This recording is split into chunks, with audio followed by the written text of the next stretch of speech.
I actually have ethical qualms covering this, but I said I would do this after the anti-vaxxer Moronica debunked video. Then again, if you already are an anti-vaxxer, you probably know about this website already, or you're not going to watch this video.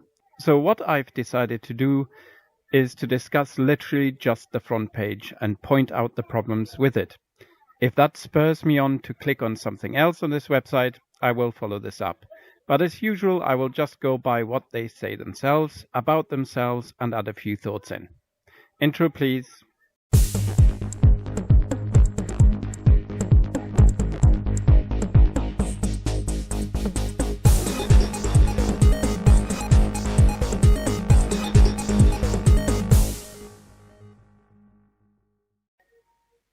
You may be just one shot away from chronic illness. Indeed, and your chance of winning the lottery and getting hit by a meteor is similarly good, or bad. Your chance of actually dying from various diseases or having serious health complications are much higher than having serious adverse effects from the vaccines. Vaccines are all different. They can present different side effects or adverse reactions, and so can the diseases against which they immunize. Some of the conditions listed here are general ailments, which aren't terribly well defined. Allergies and asthma? Their causes can rarely be attributed to one source. So even if you developed an allergy after an injection, it will be difficult to absolutely prove that it was down to the vaccine. And the following shows how badly informed you have to be to find this sort of thing compelling. There's a lack of detail. Vague assertions are made about general ailments. As an example, type 1 diabetes is caused by faulty genes as far as we know, which can be triggered among other things by viruses. So do vaccines cause type 1 diabetes? No. At worst, they trigger it. Do viruses exist naturally? A word which comes in for a lot of abuse in these circumstances. Of course they occur naturally.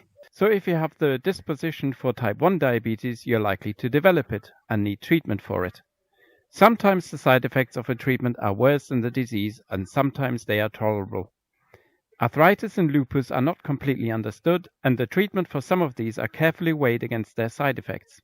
Triggers can be hormonal changes, such as puberty, the menopause, or childbirth, according to lupusuk.org.uk. Viral infections can trigger it, but also sunlight.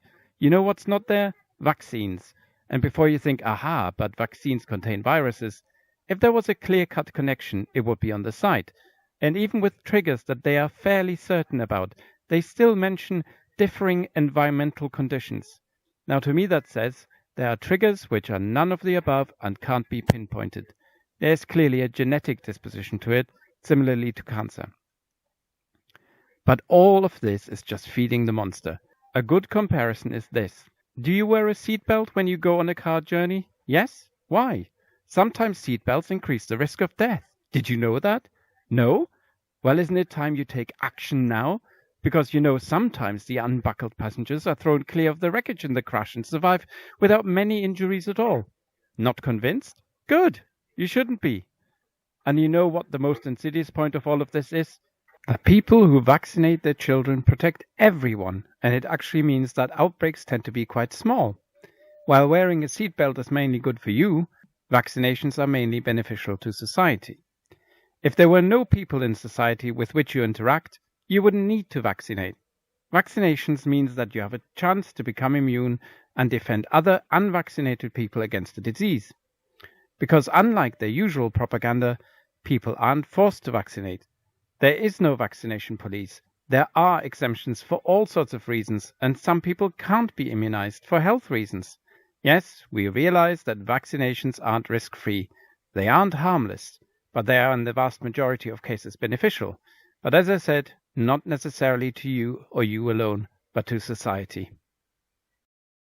And it says here, Learn the Risk is a US-based non-profit organization, blah, blah, blah, was founded by a former pharmaceutical insider, Brandy Vaughan, an ex-Merck sales executive who never meant to take on the world's most powerful industry, but she felt she had no choice when the industry's agenda to keep us all sick began to spiral out of control. Okay. From Saul to Paul, eh? So she sold the drugs for which she was very well placed to learn about the risks and side effects, and when she felt she had, earned enough money, seen a sufficient number of customers die from the medication she sold, a sudden attack of conscience? It doesn't really matter. What matters are the assertions which are made, and they are chiefly backed up by an appeal to popularity, coupled with folk wisdom. Everybody knows that Big Pharma is evil and money-grabbing and can't be trusted, and with some of which I actually agree, but most of which is a consequence of the lovely system of capitalism we have. But never mind that, there is also an appeal to authority and emotion here. Brandy is an ex-insider. Was she a whistleblower? Doesn't say. Takes a lot of courage to be a whistleblower, not so much courage to be an ex-something. And here's another problem. Either she knew when she was a salesperson, or she didn't know and got her information from outside of the company. So either she was complicit, in which case she should be seen as compromised, did she not have a conscience, etc., etc., or it doesn't matter that she was on the inside, because she didn't know any more than anybody else. The United States is sicker than ever. Really? Firstly, note again the use of a vague word, sick. What do you mean? Again, this is folk wisdomy. We all know what we mean by sick. But suffering from HIV or cancer is very different from having a cold or even a manageable long-term chronic illness. What about at the time of the Spanish flu? What about the time before a diphtheria vaccine or tetanus? What about polio? Let's have a look at a measure which could be used usefully. For that purpose, I would look at life expectancy as a rational measure of how sick a country tends to be. And if you do that, you find that life expectancy has gone up over time. Why? Increasing knowledge about hygiene, nutrition, and of course the advent of vaccines. And why was there a huge dip in 1918? That was the Spanish flu. It killed millions of people, and the difference to now is that we know about viruses. We can potentially create vaccines, and we have better medical care. Nevertheless, there's an upward limit for life expectancy, and you would expect life expectancy increases to slow down. Potentially, there's now a downturn in the US for the first time, but the life expectancy is still about 80 years. The reason why the US spends more on healthcare than any other country is that it has a privatized healthcare system, other than for the young and the old. Tens of thousands of people are known to die from not having access to healthcare, about 40,000. So, what about the claim of chronic illness and cancer? Well, as we live longer, there's a better chance to develop either a chronic ailment or cancer.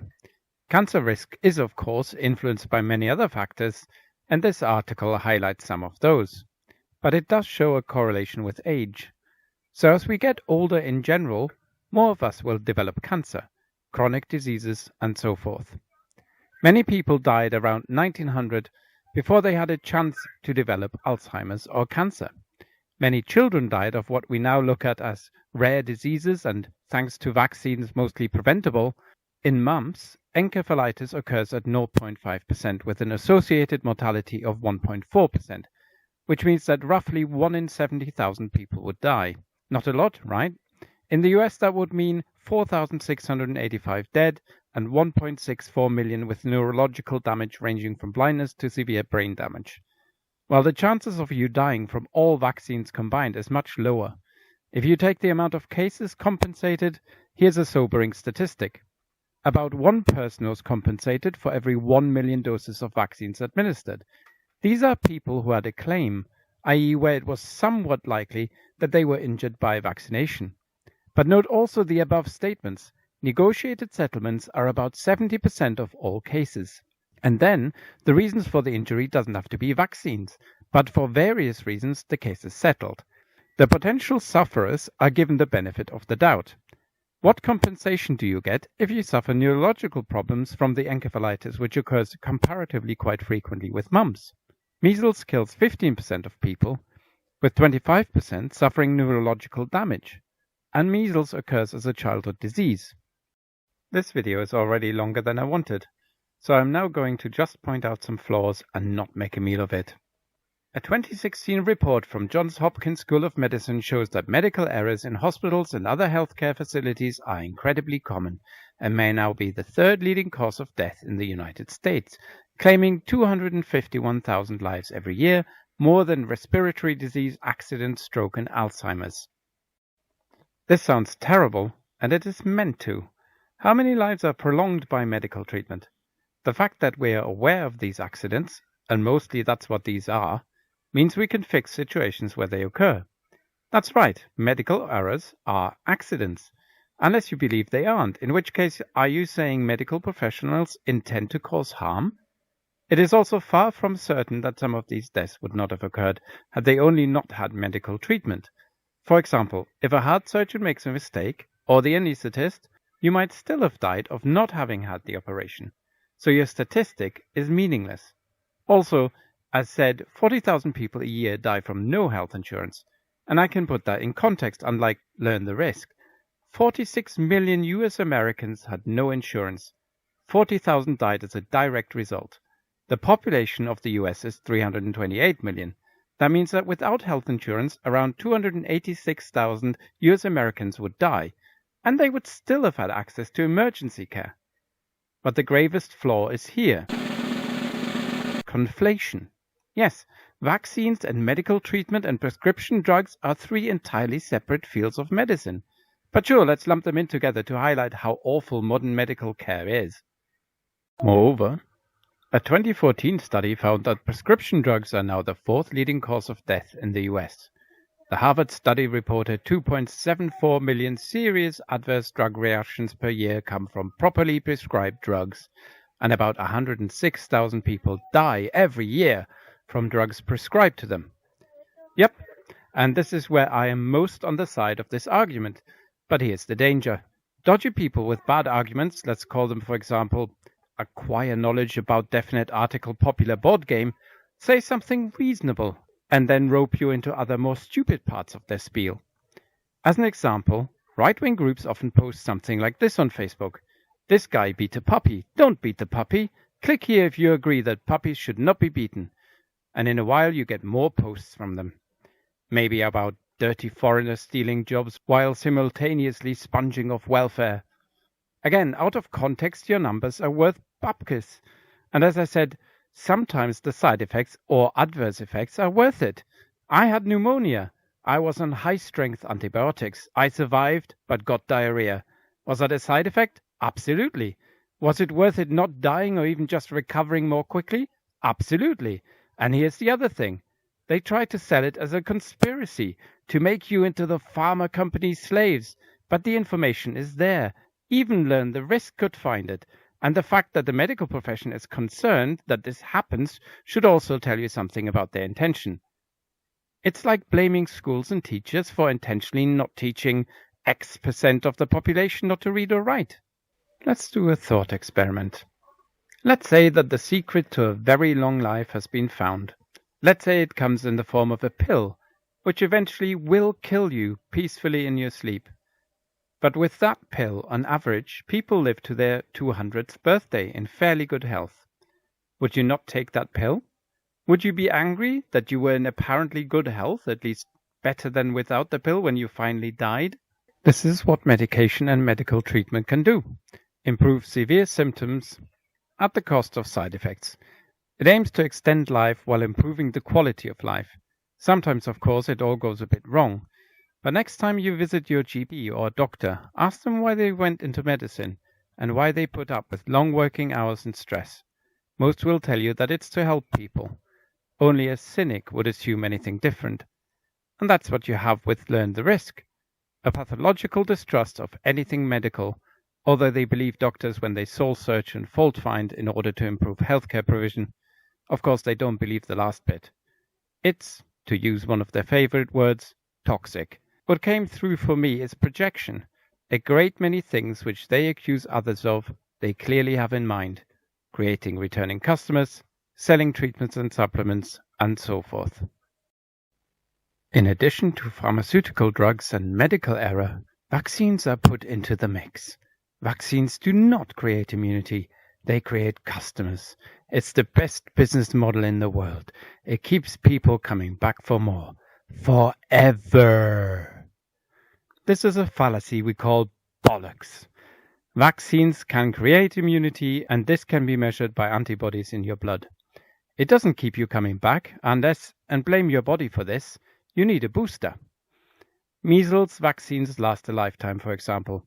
It is true that every child needs to be vaccinated, but again, that's like complaining that you need to teach each child to read and write all over again. And like vaccination, sometimes it doesn't take. There are multiple toxic ingredients in vaccines, some known to cause cancer and autoimmune disorders.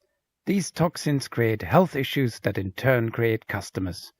The best defense against disease is a healthy, strong immune system, not overloaded with toxins from food, water, air, and pharmaceutical products. Again, this has been debunked, and this video is already longer than I want it to be. I will just say this. Toxins is about as abused a word as natural. The best defense is a healthy, strong immune system, but you can help it by preparing it against encounters of some deadly or severely disabling diseases by vaccination. A lot of toxins are natural, and many things that are healthy and in fact vital in the appropriate dose are lethal when consumed excessively.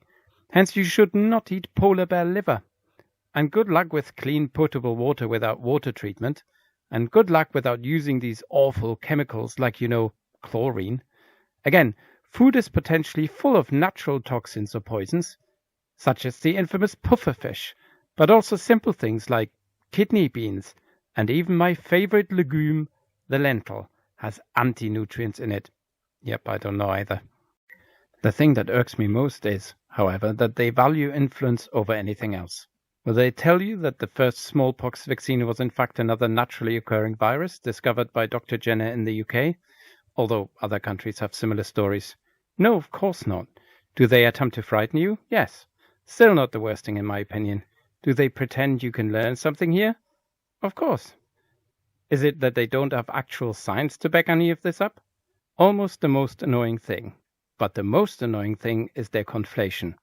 All health experts and workers are the same as the industry that Brandy worked in. They superimpose their designs for exploiting the gullible and misinformed onto the very branch of society who are actually saving lives and are looking for new ways of doing this.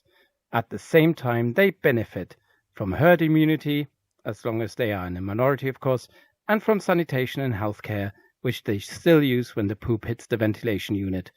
Learn the risk of not vaccinating before you decide to not vaccinate your children. Okay, I will stop here. For more stuff, watch my anti-vaxxer debunk about a Facebook post mentioned in an article of the Daily Mail. Bye.